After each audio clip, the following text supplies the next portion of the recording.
Harris. On Monday, Do You Wonder Why? By Patricia Harris. Marcella said, Grandmother, do you ever wonder about the animals in the jungle? Grandmother asked, My dear child, whatever do you mean? Well, said Marcella, do you ever wonder why they look the way they look, or do the things they do? Oh, yes, said Grandmother. Grandmother said, When I was young, I had many questions about the animals of the jungle. My grandmother told me all the old stories about the jungle animals and about Magic Bird and her magic feathers. Will you tell the stories to me? Asked Marcella. Of course, my dear, said Grandmother. Marcella asked, Why do some rhinos have 2 horns and some only have 1? Grandmother said, Our rhino has 2 horns because that is the way rhinos should be. All rhinos once had 2 horns. One rhino said he had more magic than Magic Bird. Magic Bird then took away one of his horns. Marcella asked, Why is the snake so long? Grandmother said, That one is easy. He is so long because the orangutan held his tail and the crocodile held his head.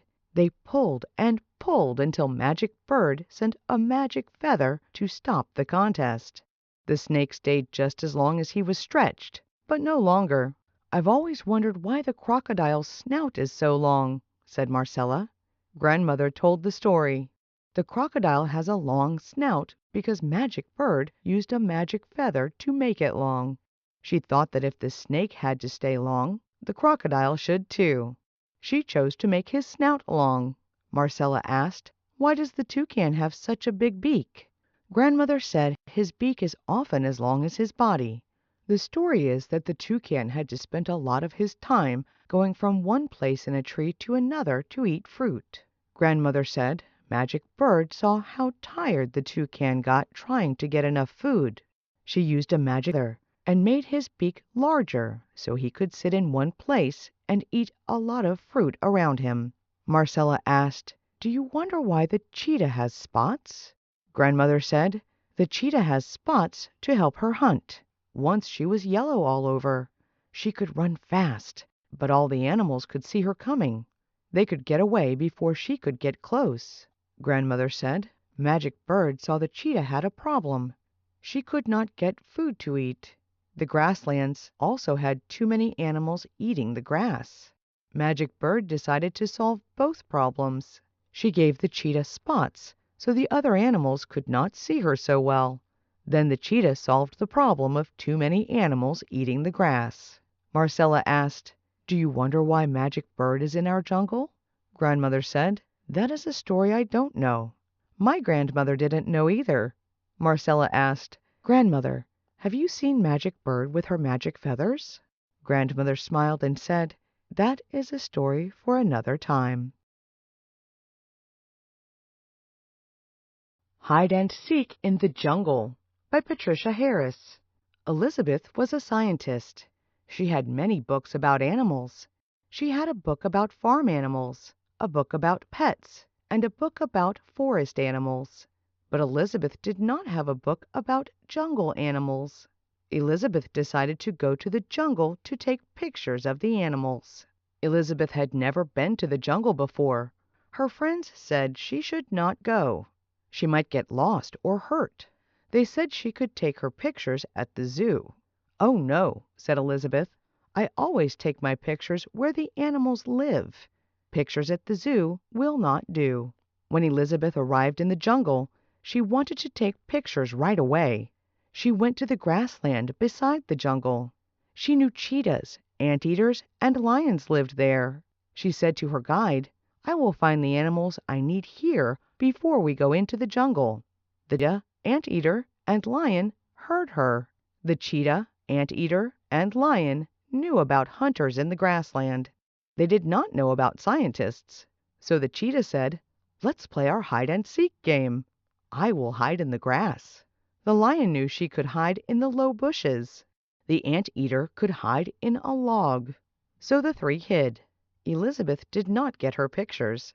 Elizabeth looked and looked, but she could not find the animals.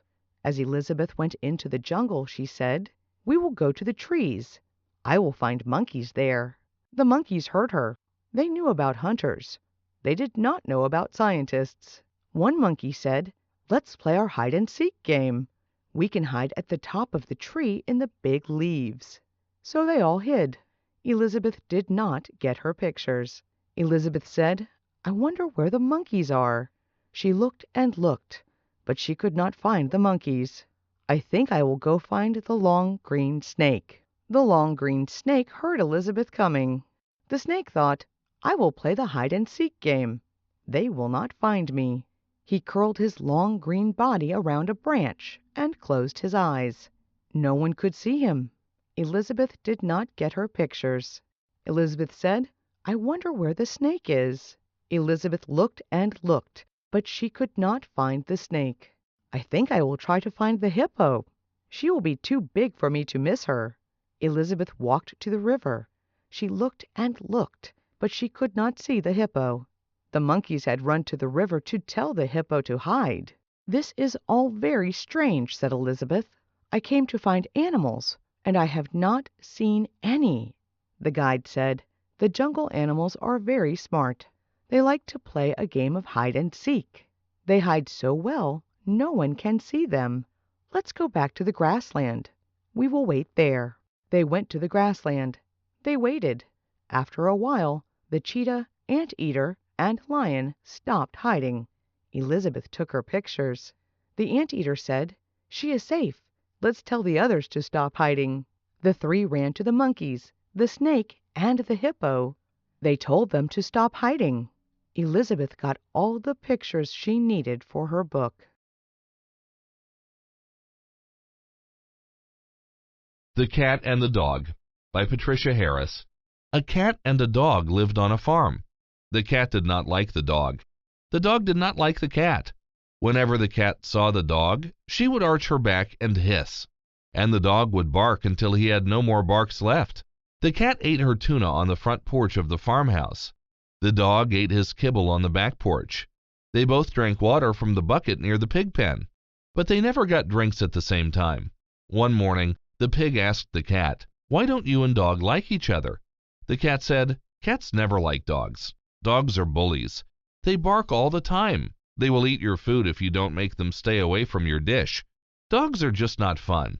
Later that morning, the dog came for a drink. The pig asked, "Why don't you and cat like each other?" The dog said, "Dogs never like cats. Cats are mean. They're always hissing and arching their backs. They will eat your food if you don't make them stay away from your dish. Cats are just not fun." Later that day, the cat stopped by to see the sheep. The dog arrived at the same time. The cat arched her back and hissed. The dog barked and barked. The sheep said, "Stop that noise now." The cat and the dog both stopped. They looked at the sheep. The cat said, "I was here first. Go away, dog." The dog said, "I can stay here if I want." The sheep said, "Both of you just go away." So the cat and dog both went away. The cat was muttering, "It's the dog's fault we are not welcome." The dog was muttering, "It's the cat's fault we are not welcome." The cat went to see the cows. The dog went to see the cows too. There was much hissing and barking. The cows walked away across the pasture. "Where are you going?" called the dog. The cows said, "We are going away. We do not want to be with you. You are not nice. You are not our friends now." The cat and the dog walked away from the pasture toward the farmhouse. The cat hissed and the dog barked. They knew the other farm animals did not want them around. The next morning the cat and dog met at the water bucket. After some hissing and some barking, they both stopped. The cat said, "The other animals don't want us around. They want us to like each other." The dog answered, "Well, we can't get along unless you stop hissing at me." "You'll have to stop barking at me too," said the cat. The cat and the dog went to visit the other animals. They both said, "Good morning, friends. We are going to work at being polite with each other. We will not hiss or bark. We will try to get along." The pig said, "That sounds like a great plan. Then we will all be happy. Good morning, friends." A Thrilling Race by Patricia Harris. Mr. Fred had a small racetrack. The racetrack had colors on it. Mr. Fred's racetrack was oval-shaped and had a starting line. Cars could go around the track more than one time without stopping. Cars on Mr. Fred's track did 2 laps. Mr. Fred's friends stored their race cars in his garage. On Saturdays, all the drivers would come to Mr. Fred's track and race their cars. The cars would go faster and faster. Mr. Fred could always tell who was in the lead. He knew because each car was a different color.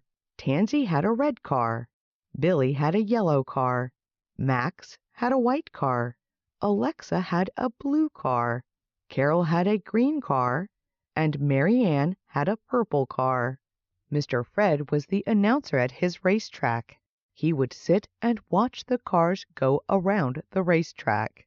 One Saturday, Mr. Fred called out, "The yellow car with Billy is in the lead. Max in his white car is next. Oh no, Tansy had to stop to fix a tire on her red car. Here comes Carol in her green car and Alexa in her blue car. They are side by side in third place." After a while he called out, "Tansy is going again, and she is catching up. This is a thrilling race." After a long time, Mr. Fred called out, "Here comes Mary Ann in her purple car behind the others." Soon Mr. Fred called out, "Oh no, Billy is passing Mary Ann to start his second lap. Now everyone else is passing Mary Ann too. Alexa's blue car is moving faster. Alexa is the winner today." Mary Ann crossed the finish line behind all the other cars. Just like every other Saturday, Mary Ann came in last. One Monday, Mary Ann came to the racetrack. No one else was around. She drove around the track. Then she stopped and worked on her engine. She put in new parts. Then she went onto the track. Her engine sounded louder. Her tires seemed to spin faster. She said, "On your mark. Get set. Go." Mary Ann went faster than she had ever gone before. On Saturday, 5 cars were on the track. A red one, a yellow one, a white one, a green one, and a blue one. Then the purple car came out of the garage. Mr. Fred said, "Here comes Mary Ann. We are all on the track now. Start your engines. On your marks. Get set. Go." The cars went faster and faster. Mr. Fred called out, "Here comes the first car. But what's this? The purple car with Ann is in the lead. Go, Mary Ann, go."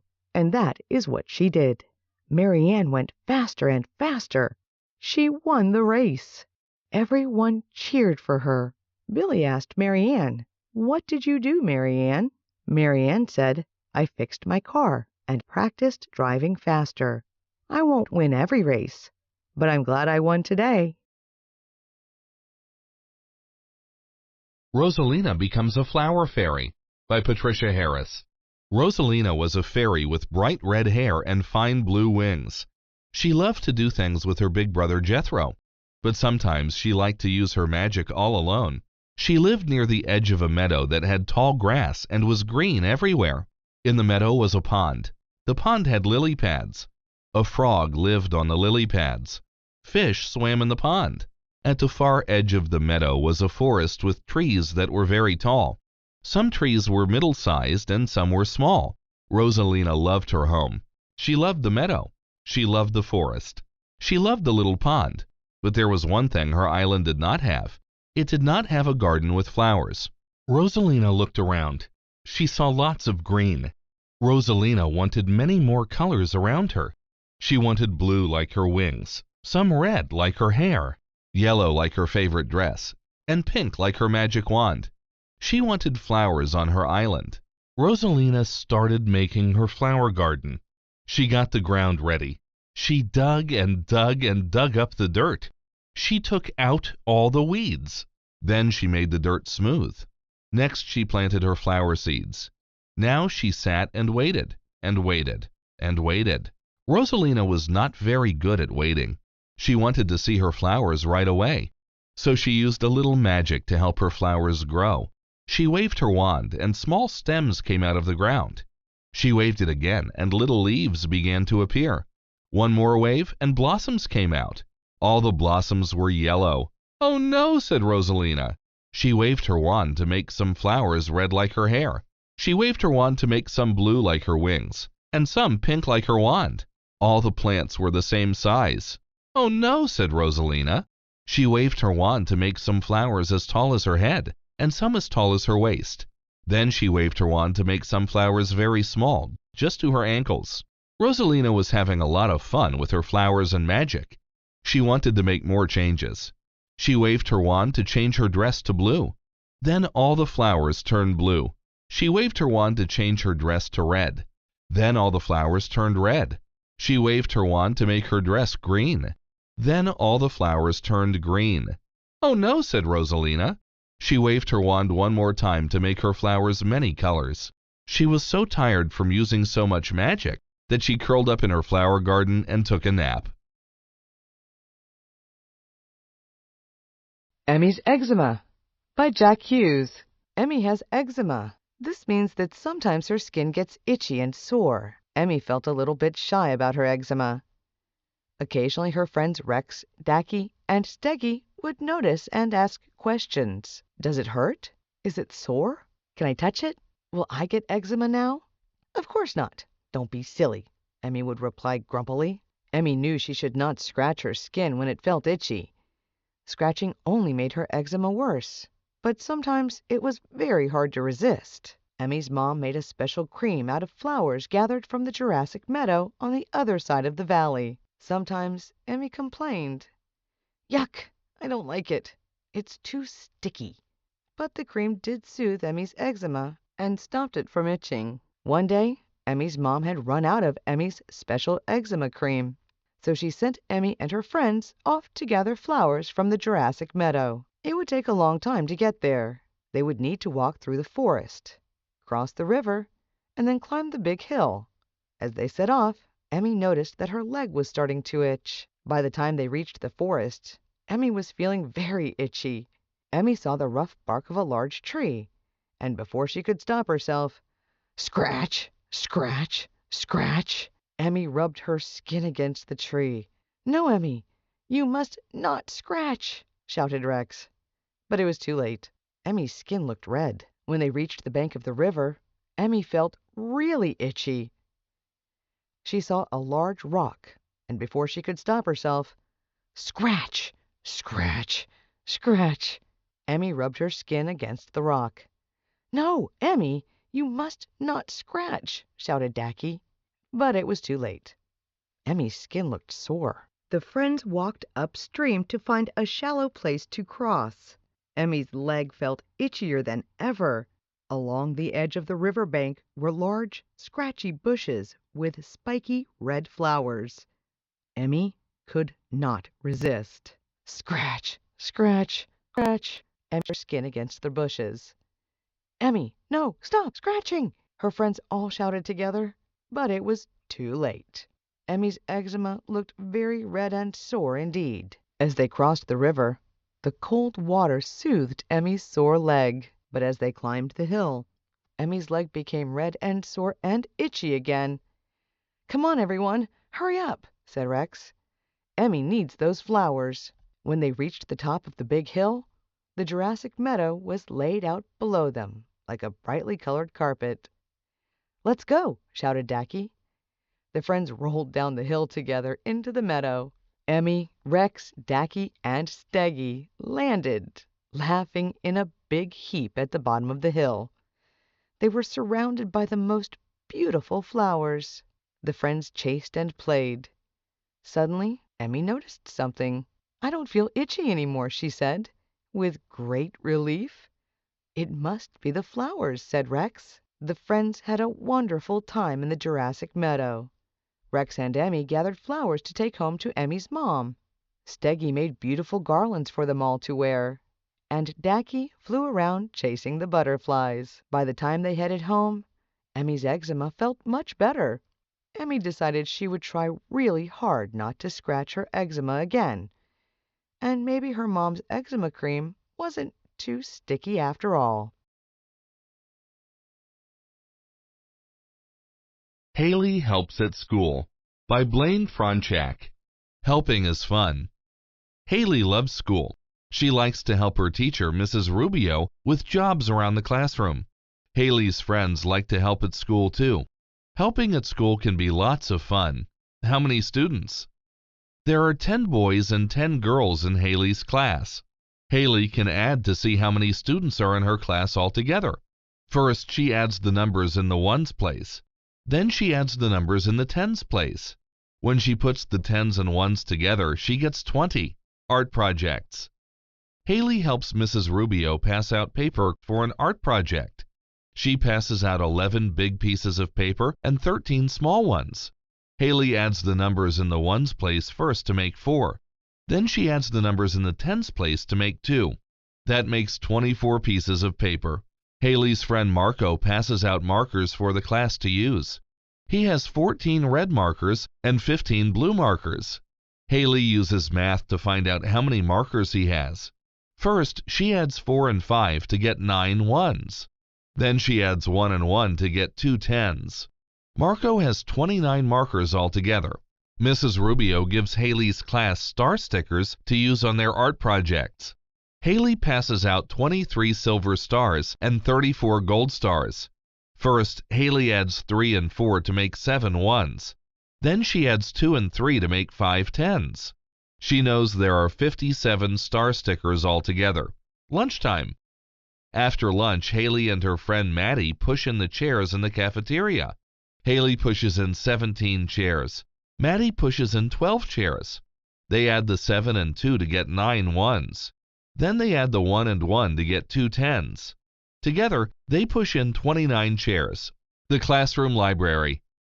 Haley likes to help Mrs. Rubio clean up the classroom library. On Monday, she puts away 16 books. On Tuesday, she puts away 10 books. Haley knows she put away 26 books altogether. First, she adds 6 and 0 to make 6 ones. Then she adds 1 and 1 to make 2 tens. Feeding the fish. Haley's classroom has a big fish tank. There are many kinds of little fish that swim in the tank. Haley likes to feed the fish. Her friend Tyson has a fish tank in his classroom too. Haley counts the fish in the tank as she feeds them. There are 20 fish in her classroom fish tank. Tyson's fish tank has 11 fish in it. How many fish are in the 2 tanks altogether? Which numbers should Haley and Tyson add first to find out? A good helper. Haley has fun helping Mrs. Rubio and other people around her school. She knows she's doing something nice by being a good helper. Max and Kate get crafty. Mick Manning. Sock puppets with Max and Kate. Max and his mommy are going to make a sock puppet for Kate. I think she would like a snake, says Max. Max glues 2 googly plastic eyes on a clean striped sock. He adds some wild hair snipped from a ball of yarn. Can you put your hand inside? Asks Mommy. Max wriggles his hand in, and Mommy glues on a red felt mouth. Max is ready to surprise Kate. Happy Valentine's Day, Kate, hisses the jolly snake puppet. Why, thank you, Max, croaks a polka-dotted frog from behind the sofa. Kate has made Max a Valentine's surprise sock puppet, too. Potato stamps with Max and Kate. Max and Mo are making a Valentine present for Kate with potatoes. Mommy cuts a heart shape into the potato. Max dips his potato heart into a plate of fabric paint. Pink is Kate's favorite color. Next, he carefully prints hearts on a pillowcase his mommy bought at the store. Max and Mo have made wrapping paper and a card, too. Happy Potato Valentine, Kate, says Max. I knew potatoes make good chips, but I didn't know they could make pillowcases, Kate says with a chuckle. Max and Kate make pots. Max and Kate are visiting a potter's studio with Kate's mommy. Max and Kate grab lumps of gooey clay. Kate is off to a flying start. She steps on a pedal and the potter's wheel whirls. Uh-oh, Max's pot is spinning out of control. The pots go into the kiln. It heats up like an oven and bakes them all night. The next day, Max and Kate's pots are hard, but Max's pot still looks funny. "It will be pretty with flowers inside," chuckles Kate. May baskets with Max and Kate. It is the first day of May, and Kate is making a surprise for Max.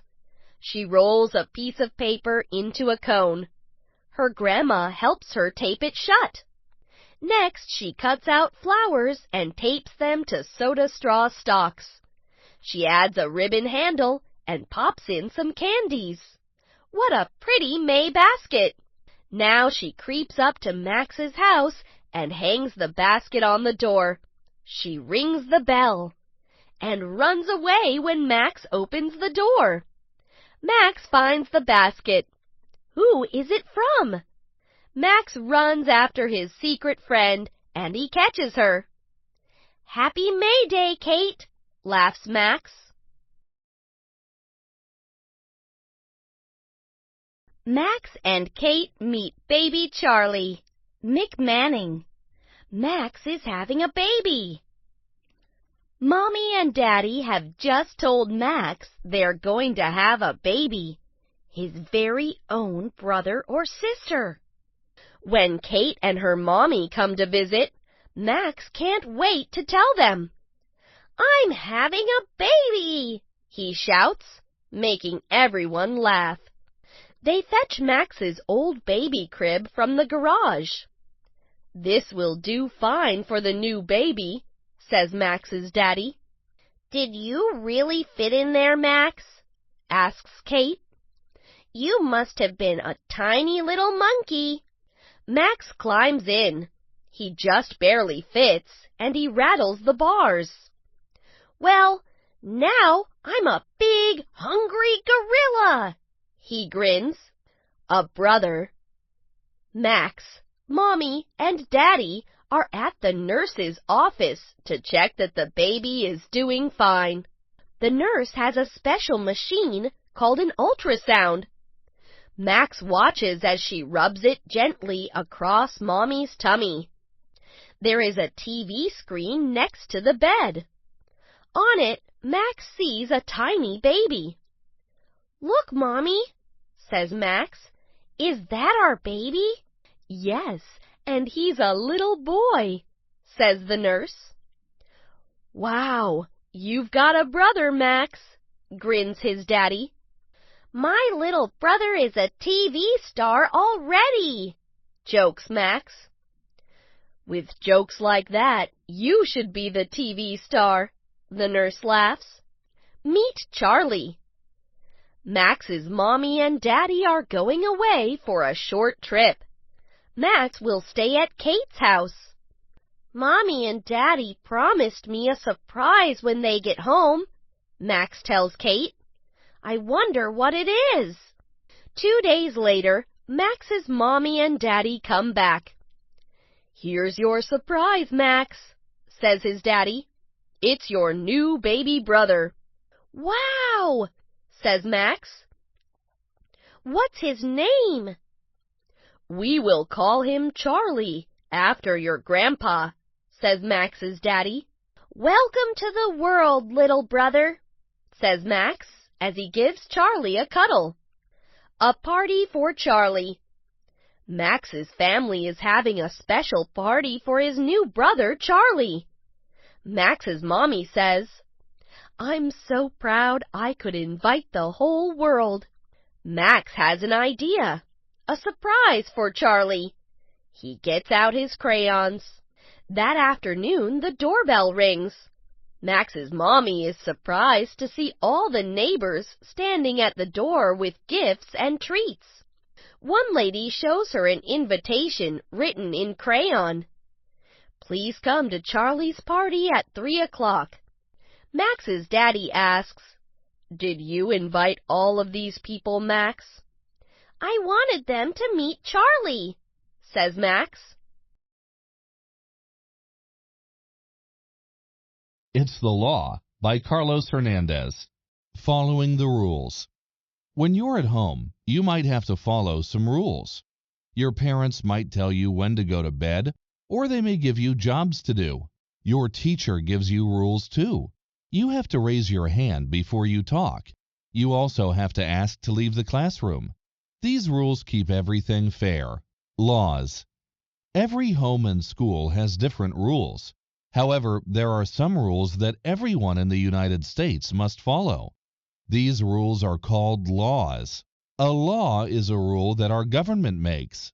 Laws are like rules, but they're more important. You can get in trouble if you break a law.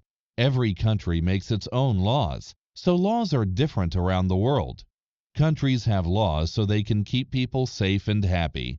In the United States, we have laws that tell us what we can and can't do. Do you know what kinds of laws we have? We have different kinds of laws in the United States. There are state laws and national laws. Everyone in the country must follow national laws. States get to make their own laws. These laws work only in that state, but every state has to follow national laws. Making laws. Do you know how laws are made? They start off as a bill. A bill explains why something should become a law. A government leader has to write the bill. Next, other leaders have to read the bill. If they like it, they vote to make it a law. More than half of the leaders in Congress have to vote for the bill. Then the president gets the bill. If he likes it, he signs it and makes it law. Only the most important bills become laws. Our laws. Laws are important because they protect the rights that all Americans have. These rights help make the United States a great place to live. One law gives us the right to say what we want. Long ago, people got in trouble if they said something others didn't like. Today, the law protects our right to say our opinion. There are many other laws too. One law is that you have to take a test before you can drive a car. This makes sure that everyone knows how to drive safely. Another law is that we have to wear seat belts when we're in a car. This makes sure that we don't get hurt. It's important to follow this law. Some people make sure that everyone follows the laws. They're called police officers. They have a very important job. Police officers work in our towns and cities to keep us safe. They catch people who break the law. Police officers are very brave. It's important for all people to follow the laws. Laws keep us safe and help us do the right thing. Magnets Are Fun by Elaine McKinnon. All about magnets. Have you ever played with a magnet? If you have, you know that magnets pick up paper clips and stick to metal doors. Magnets may seem like a mystery, but they're actually pretty simple. Do you know how they work? To understand how a magnet works, you have to know what it is. A magnet is a piece of metal that sticks to other metals. But not all metals are magnets. They have to be made of magnetic metals. Iron, nickel, and cobalt are magnetic metals. Magnetic objects. Magnets can only pick up objects that have magnetic metals in them. That's why magnets can't hold wood or glass. Sometimes something looks like it's magnetic, but it's not. One example is a soda can. A can is made of metal, but it doesn't contain iron. All magnets have a magnetic field. A magnetic field fills the area that surrounds a magnet. Some magnetic fields are strong, others are weak. A magnet with a powerful magnetic field can attract things from far away. A magnet with a weak magnetic field can only pick up things that are very close. North Pole, South Pole. Every magnet has two poles. One end of a magnet is the North Pole. The other is the South Pole. A magnet's poles are created by atoms. Atoms have electrical charges. Atoms with the same charge go to the same pole. When you use a magnet, the charged atoms at the poles are what objects stick to.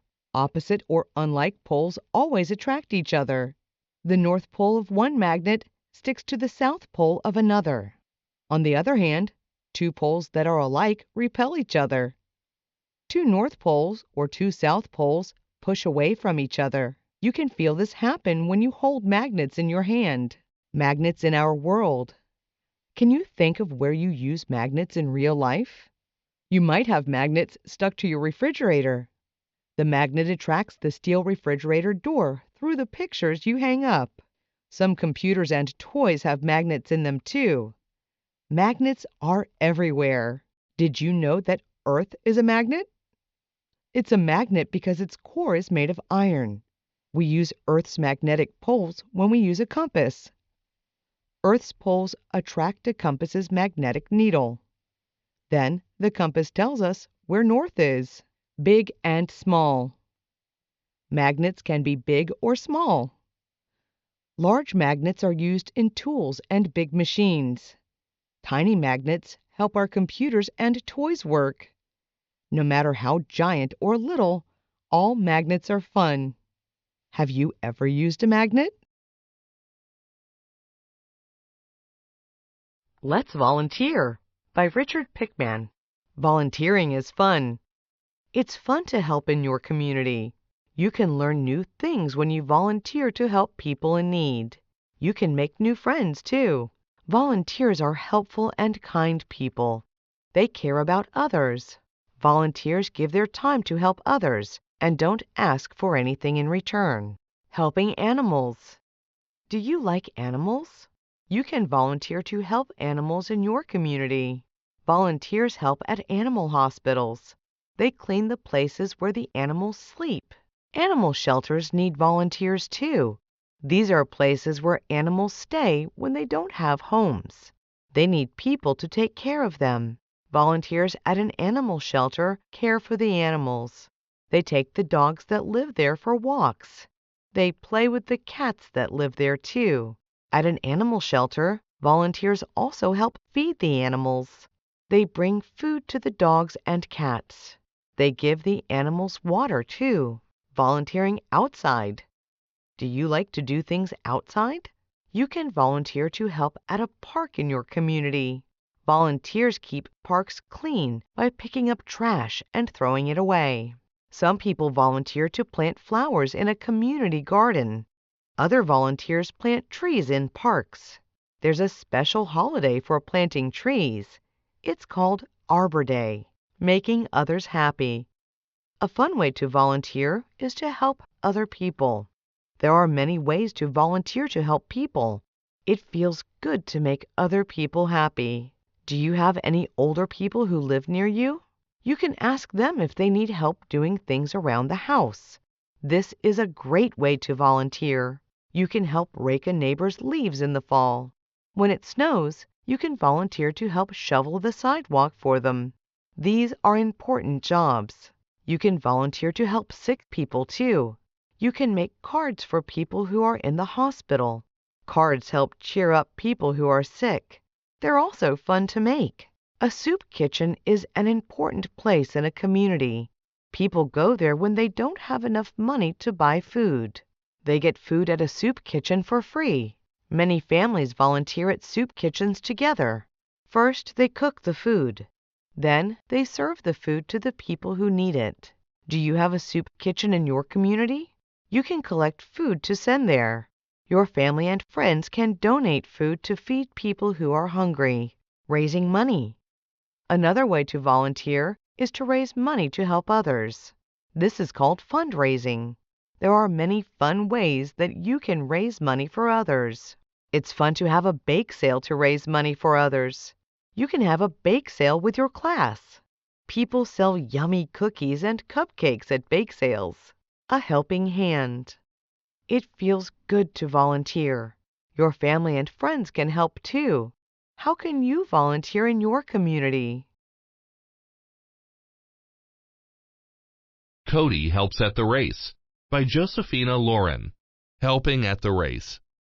There's a race in Cody's town today.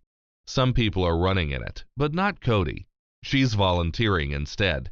She will help the runners get ready, give them water, and more. She may even give out prizes.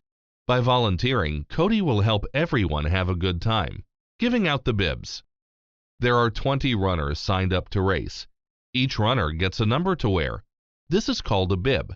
Cody's job is to give bibs to the runners as they arrive. A group of 5 runners shows up first. Cody takes 5 bibs from her pile of 20. How many bibs does she have left? Cody has 15 bibs left. That means there are 15 runners who still haven't arrived. Then 7 more runners show up. What is 15 minus 7? Cody gets the answer by breaking 7 into 5 and 2. She subtracts 5 from 15. That makes 10. Then she subtracts 2 from 10 and gets 8. Cody has 8 more bibs to give out. 4 more runners show up. When she takes 4 away from 8, she's left with 4. The last 4 runners get there soon after. What does Cody get when she takes 4 away from 4? She gets 0. That means all the runners are there and ready to race. Very thirsty. Soon the race begins. Runners get very thirsty while they run. Cody helps by handing out cups of water. She sets out 20 cups of water along the sidelines of the race. Only 12 runners take a cup of water. Cody uses subtraction to find what's left after taking 12 from 20, crossing the finish line. Next, Cody helps keep track of how many runners have crossed the finish line. She counts everyone who crosses. When 7 people have finished, she wonders how many runners are still racing.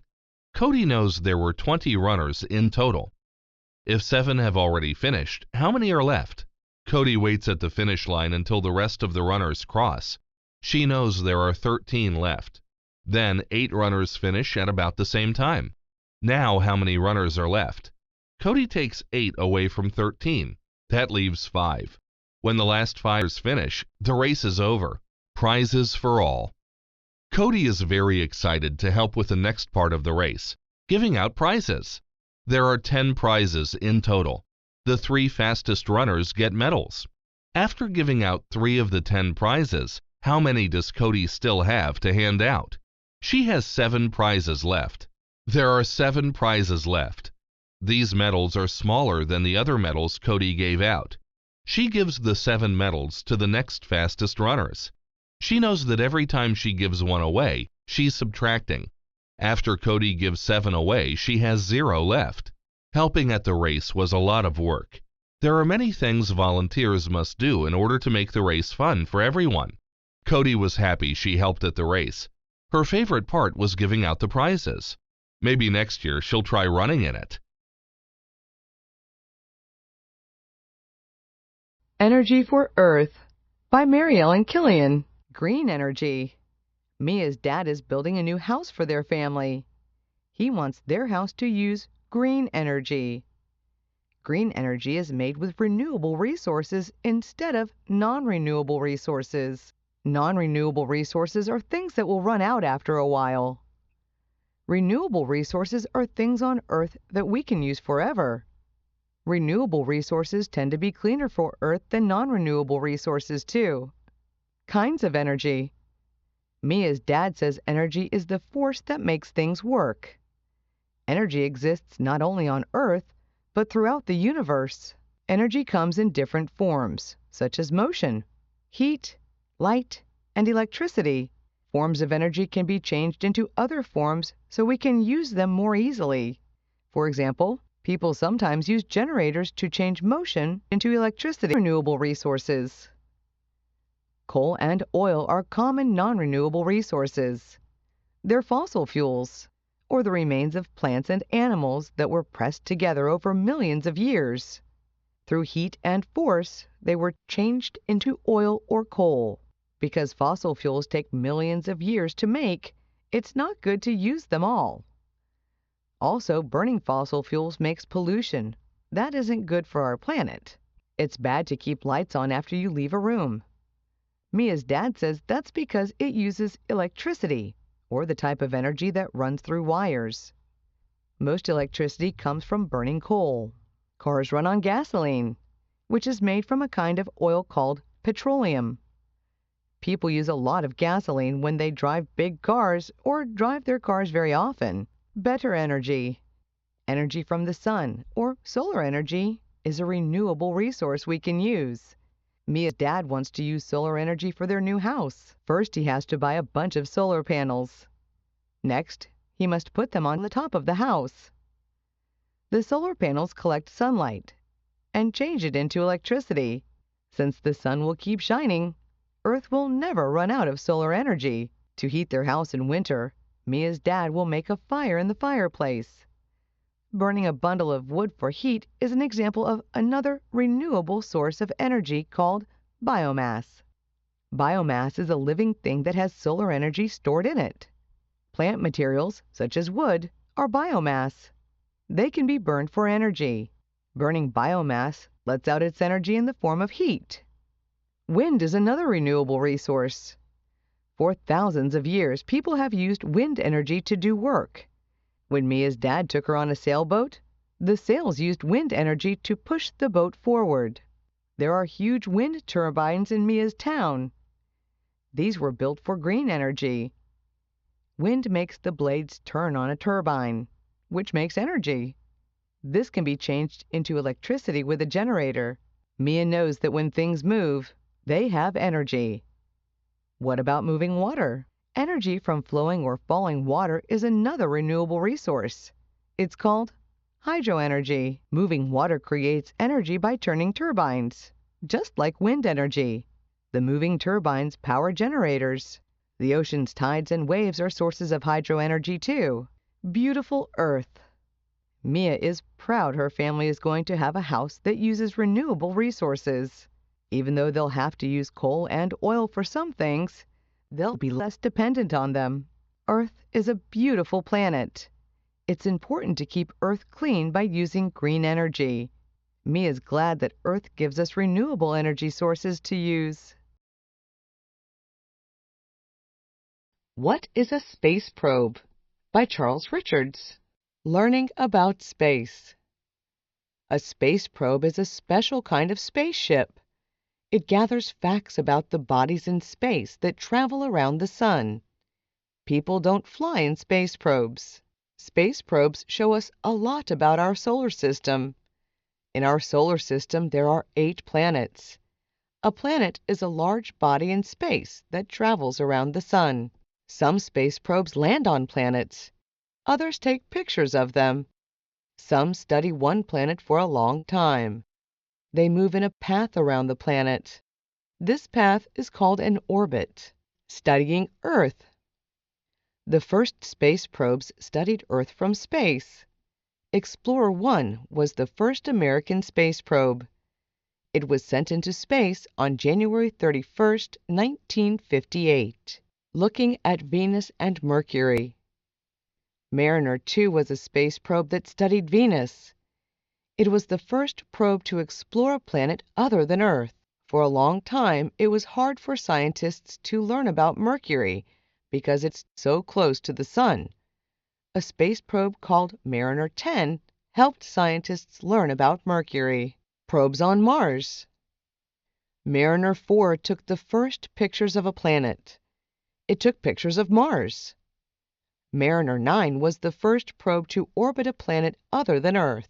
The first probes to land on Mars were Viking 1 and Viking 2. They were built to study the planet's surface. These probes gathered facts about the ground and weather on Mars.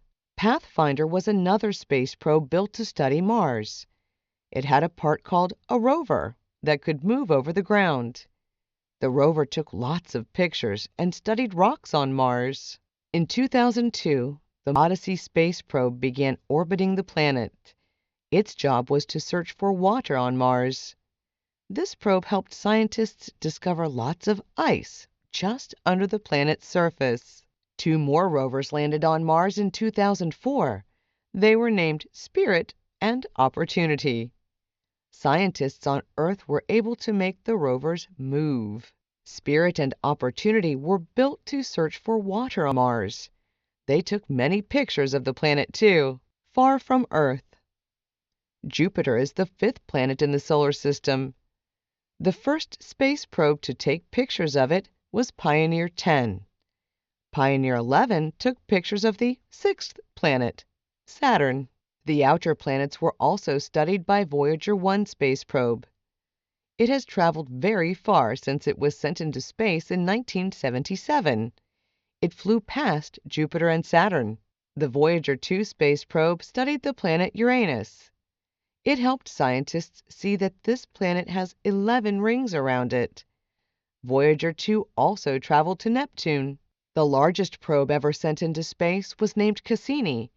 It also cost more than any other probe built before it. Cassini was built to orbit and explore Saturn. Cassini began its orbit around Saturn in 2004. It was made to study many different things about Saturn, such as its rings and moons. Saturn has many moons. Exploring our solar system. Space probes help people on Earth learn many things about our solar system. They are very important tools for exploring space and studying the planets. Seal or Sea Lion by Rob Rindack. Sea something? Seals and sea lions look very much alike. Many live in the same places, and they both love the water. They are often called second cousins, but the two are very different. Let's find out how to tell them apart. Seals, sea lions, and walruses all come from an animal group called pinnipeds. Pinnipeds are mammals that live both in water and on land, eat sea creatures, and breathe air. Sea lions are in the Otaridae family, while seals are part of the Phocidae family. Head games. The easiest way to tell a seal and sea lion apart is by looking at their ears. Sea lions have small ear flaps on the sides of their heads. Seals have tiny openings for their ears, but nothing that sticks out. Flipper fun. Seals have short, hairy foreflippers with claws on them. Sea lions have long foreflippers that don't have hair or claws. Both mammals have a thick layer of blubber to keep them warm. They also both love to eat fish. Seals and sea lions move differently too. Sea lions can turn their hand flippers under their body so they can walk on land. Seals wriggle or slide along on their belly to move on land. In the water, they swim with their hind flippers, using their foreflippers to steer.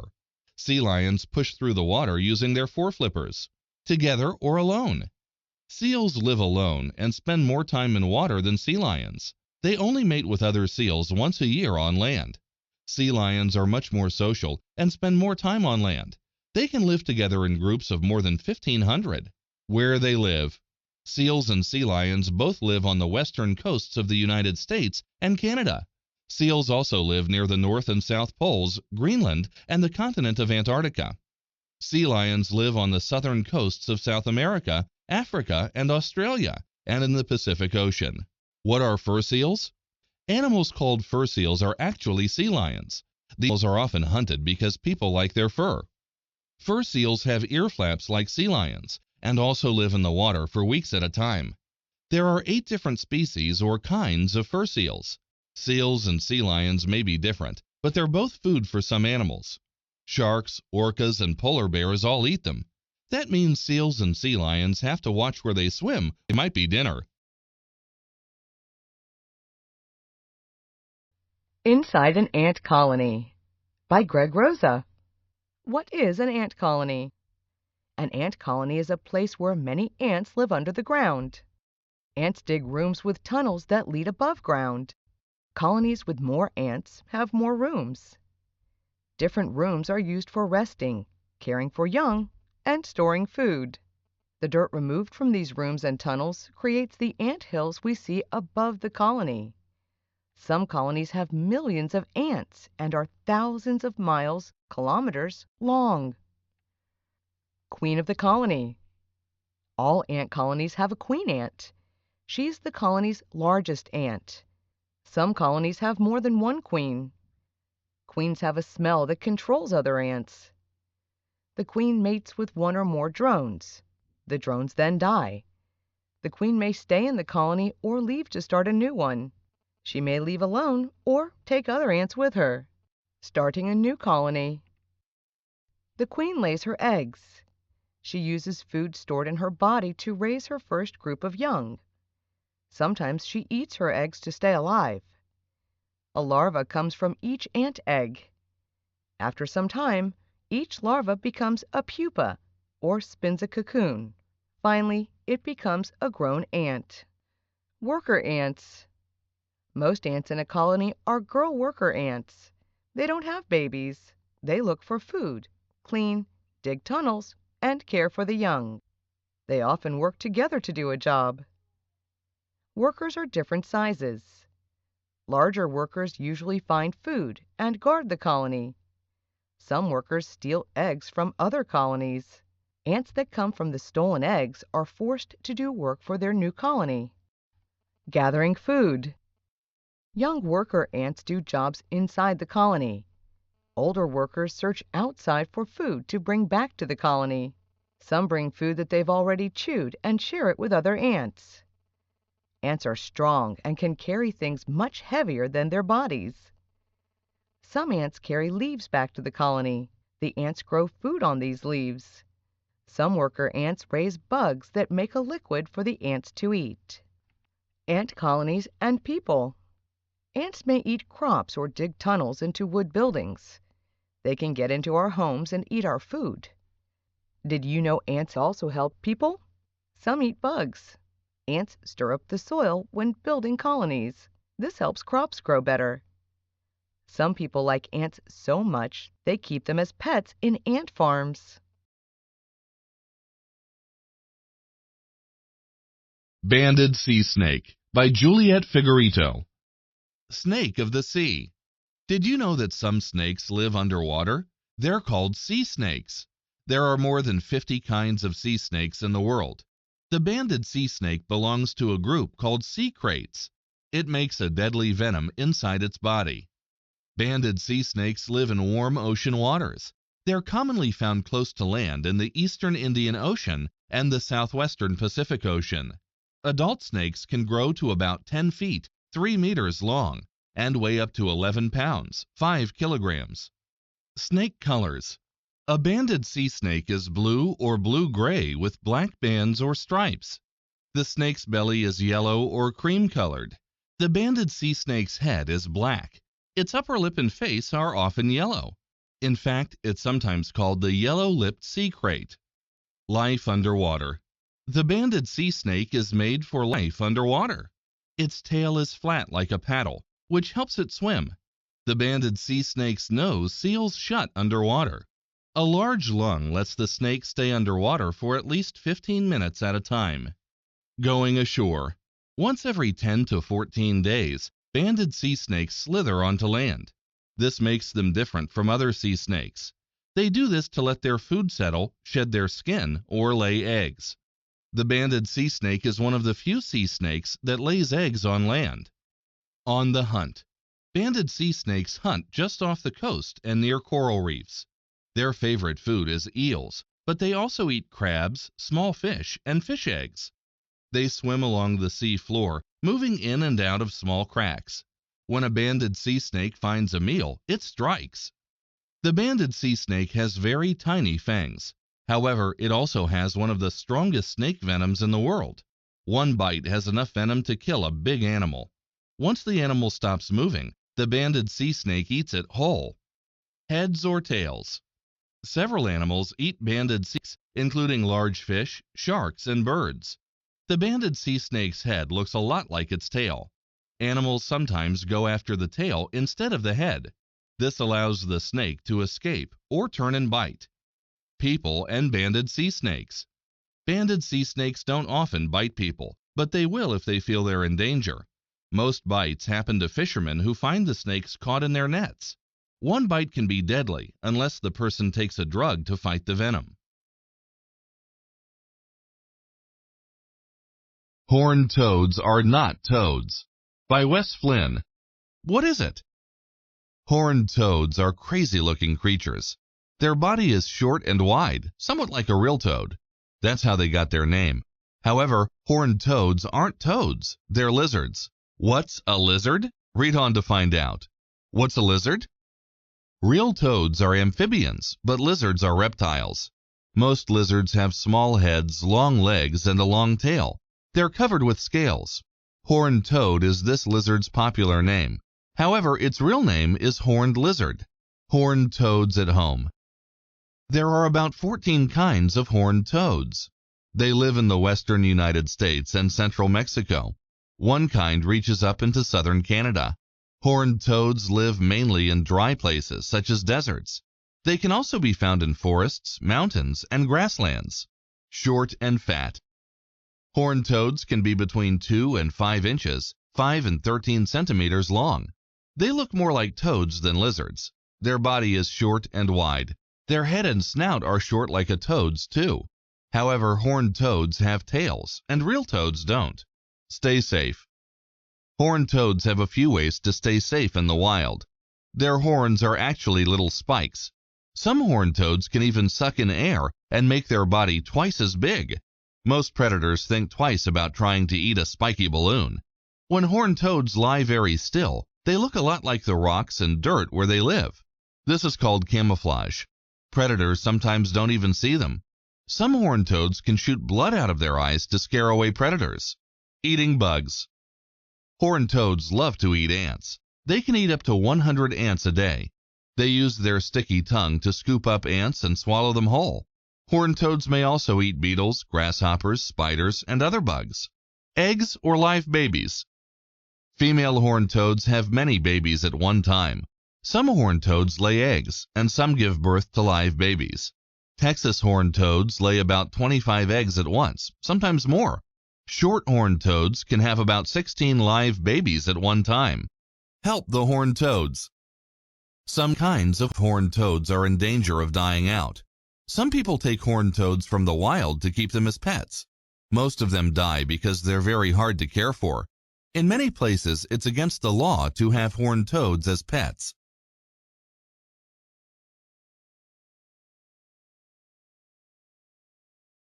What I See in the Sky by Fred Mistel. Looking at the sky.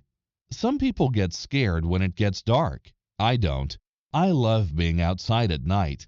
I like to look at the sky. Our sky changes every day. Do you know why? It's because Earth spins in a circle. When Earth moves, we see different parts of the sky. When I look at the sky, I can see some things with my eyes. Sometimes I need to use a special tool. My tool is called a telescope. I use my telescope to see things that are far away. It makes things look bigger, too. My dad helped me set it up in our backyard. Most things in the sky are far away from Earth. They're part of outer space. Space is really big. There are a lot of cool things in space. Many things in space are part of a solar system. A solar system is made up of a star and the planets and moons that orbit it. Planets. A planet is a big object that moves around the sun. There are 8 planets in our solar system. Earth is one of them. We can see a few other planets from Earth. We can see Mars in the night sky. Mars is easy to see because it's red. We can also see Venus.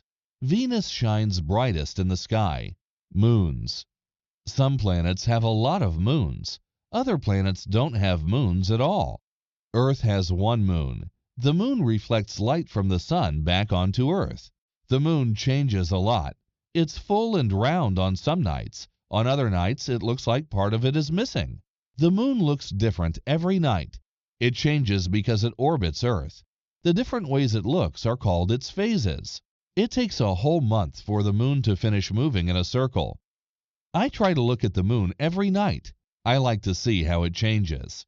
In 1969, 2 astronauts walked on the moon. They were the first people to do this. Their trip taught us a lot about space. Stars. The best things to see at night are the stars. There are so many stars in the sky. I can't count them all. Sometimes the stars make pictures. These pictures are called constellations. One constellation is called the Little Dipper. I like to find it in the sky. Sometimes I see shooting stars. They move really fast and make a bright light. My mom says they're lucky. I make a wish when I see a shooting star. The North Star is the most important star in the sky. It always tells us where north is. This helps us when we need directions. I like to look at the sky. It's fun to see things that are far away. What other things do you see in the sky? Poison Dart Frog by Willow Clark. Small but deadly. Poison dart frogs are small frogs that live in Central America and South America. Many are only about 1 inch, 2.5 centimeters long, and weigh less than 1 ounce, 28 grams. Poison dart frogs got their name because their skin has a deadly poison. This poison means that animals that eat other small frogs will steer clear of poison dart frogs. There are more than 100 different kinds of poison dart frogs. Poison dart frogs come in bright colors, such as yellow, blue, orange, and red. These bright colors are not just for show. The poison dart frog's colorful skin sends a message to other animals. That message is, "Stay away from me, I'm poisonous." Poison dart frogs are amphibians. Amphibians spend the first part of their life in water and breathe using gills. Amphibians live their adult lives on land and breathe using lungs. Adult poison dart frogs live on land, but they stay near water. Like other frogs, they have soft skin that can dry out if they are away from water for too long. The poison dart frog has sticky pads on its toes. These pads help the frog to keep its footing as it moves around. Poison dart frogs live in rainforests. Rainforests are warm and wet. They have many different kinds of large, leafy trees and plants. Poison dart frogs hop around on these plants as they look for food. You are what you eat.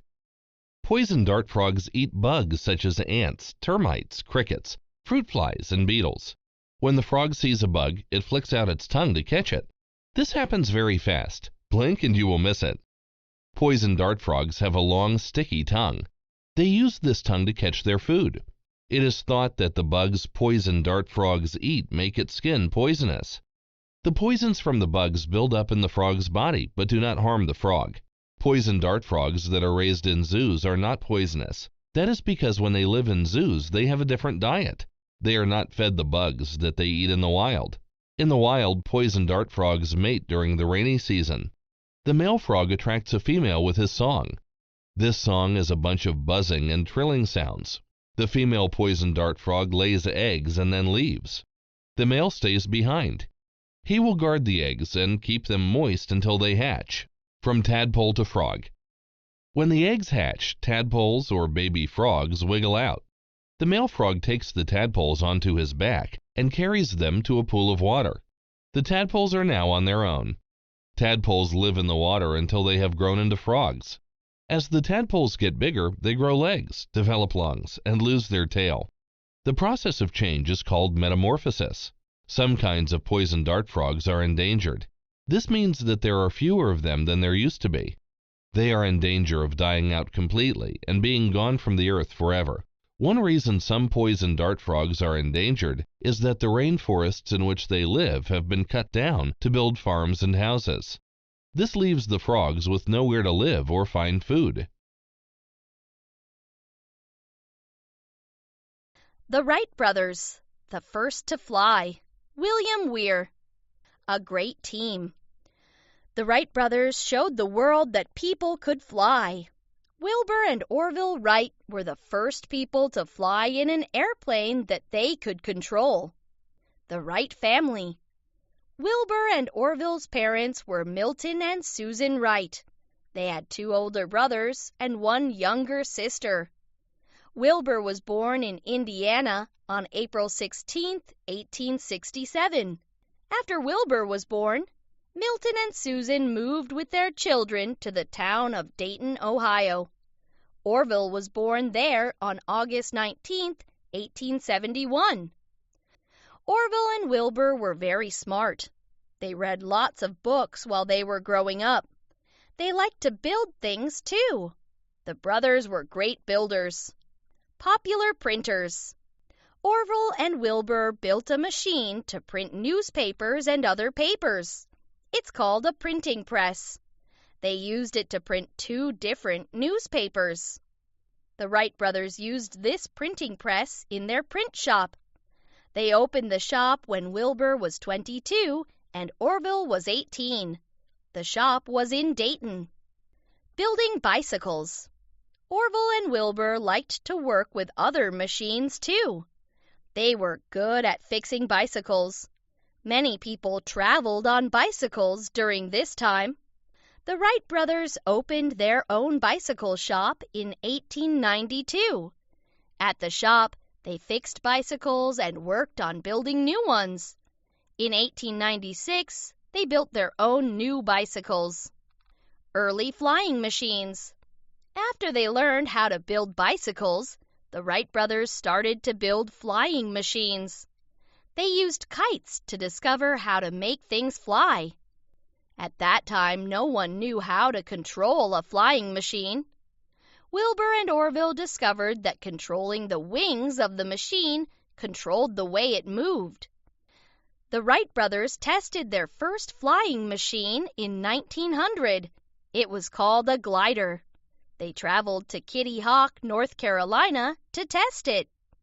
The first glider flew in the air, but the Wright brothers still wanted to make a better flying machine.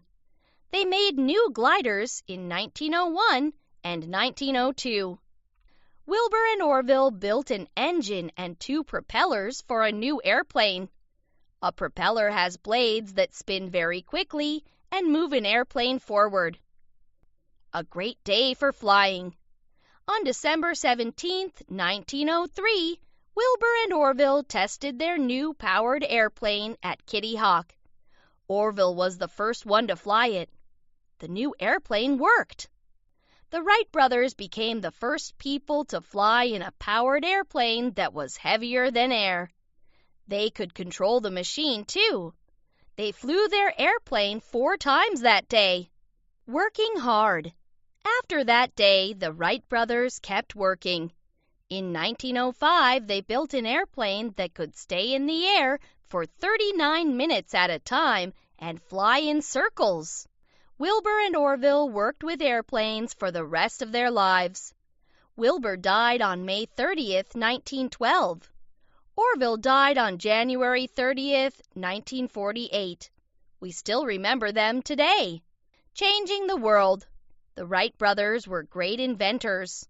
We can fly on airplanes today because of the machines they built. Would you like to be an inventor someday?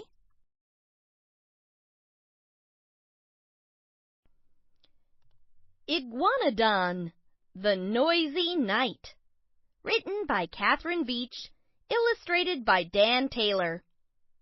One noisy night, millions of years ago, an iguanodon named Isaac could not sleep. It was a stormy night. Thunder cracked, lightning blazed, and heavy rain hammered onto the rocks. Around Isaac, his herd dozed peacefully, but the sounds of the night kept Isaac awake.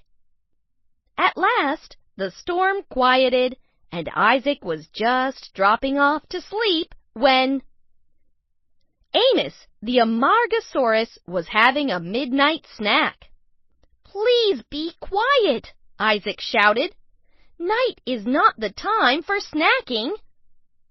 Isaac stuck a pine cone in each ear to block out the noise. Amos stopped eating, and Isaac was just nodding off again when now Roxana, the Rebeccasaurus, was having a bad dream. "Shush!" Isaac called out, louder this time.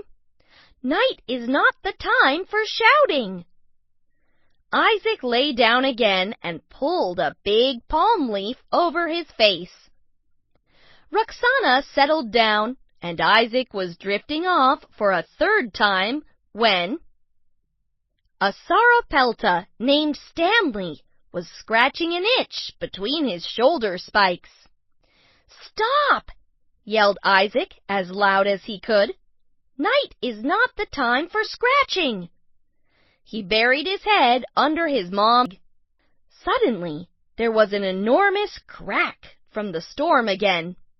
Isaac jumped. He squeezed in between his mom and dad and next to his little sister. Maybe that wasn't such a good idea either.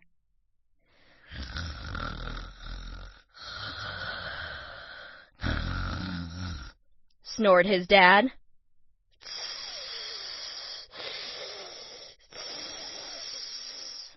Went his mom, and wheezed his sister. When was this noisy night ever going to end? Just about everything else in the forest that could make a noise did make a noise that night. Thunder boomed. Trees creaked. Wind howled.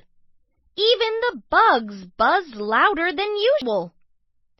"Be quiet!" Isaac yelled at it all. The next day, Isaac came up with a plan. He collected pine nuts, horsetail plants, fern leaves, and all of the things that Amos loved to eat. Then he took all the food to Amos. "Here's a big feast for you to eat before bedtime," said Isaac. "Then you won't snack in the night." Next, Isaac rushed around the forest looking for unusual creatures.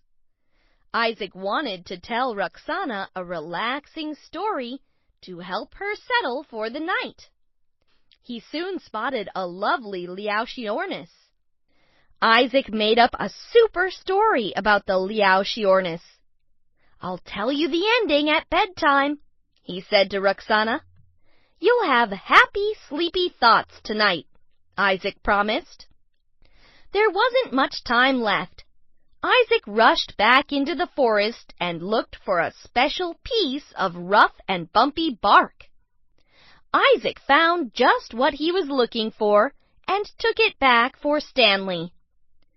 "This will be perfect for you to scratch your back on before bedtime," he told Stanley. It was getting dark, but Isaac was still busy. He tied back loose branches. He blocked gaps in any trees that might whistle in the wind. He slapped moss on any rocks that might be noisy if it rained. He made a cozy palm leaf tent to sleep under. Then Isaac tripped over something in the dull evening light. He looked down at 2 palm leaf bulbs poking out from the ground. They were the perfect size to block his ears. "Phew!" sighed Isaac, trying the palm leaf bulbs in his ears. "That busy day has tired me out. I'll just sit here for a while." By bedtime, the forest was quiet, but Isaac was nowhere to be found. His friends soon discovered him behind a tree. Now the only sound anyone could hear was Isaac snoring very loudly. Our Family Album by Anne Forrest. Family History. My class is learning about the past. We've read books and watched movies about how things were long ago. My teacher said the best way to learn about the past is to ask our family. Sometimes older people, like our parents or grandparents, can have cool stories about life in the past. Looking at pictures. When I got home from school, I asked Mom about my family's history. She took out a photo album. It had a ton of pictures of people in my family. I've never even met some of them. Some pictures were black and white. They're really old. Other pictures are of me. They're newer than the others. Great-grandparents. Mom showed me a picture of my great-grandpa. He lived in the country when he was little. My great-grandpa's family didn't own a car, so they couldn't go to the city that much. He and his brothers and sisters didn't go to school for very long. Instead, they helped their parents take care of their farm. We flipped the page and saw a picture of my great-grandma. Her family lived in the city. My great-grandma came to America when she was little. In the past, cities were full of people who came to America from other countries. My great-grandma learned how to speak English when she came to America. Grandparents. Then, Mom showed me a picture of a guy with long hair and a beard. It was my grandpa. He looked really weird. My grandpa didn't have to leave school early to take a job like his dad did. When my grandpa was young, he listened to a kind of music called folk music. It was really popular. Mom turned the page, and we looked at a picture of my grandma. When my grandma was young, Many people thought women should stay at home and take care of their family. Most women didn't work. My grandma wanted to change this. She joined groups that helped women get jobs. Parents. Next, Mom and I looked at a picture of my dad. He looked way different back then. My dad grew up in the 1980s. He was young when video games were invented. My dad loves video games. Even to this day, he still has some games from when he was a kid. Sometimes we play them together. They're really cool. On the next page, there was a picture of Mom. She grew up in the 1980s too, just like my dad. Mom said she always loved going to school. When she grew up, she went to college. She was the first girl in her family to do this. She even played sports while she was there. My life today. Finally, I saw a picture of myself. My life is really different from the way my family lived when they were young. I liked learning about my family's history. Our photo album taught me a lot about how life back then was different from life today.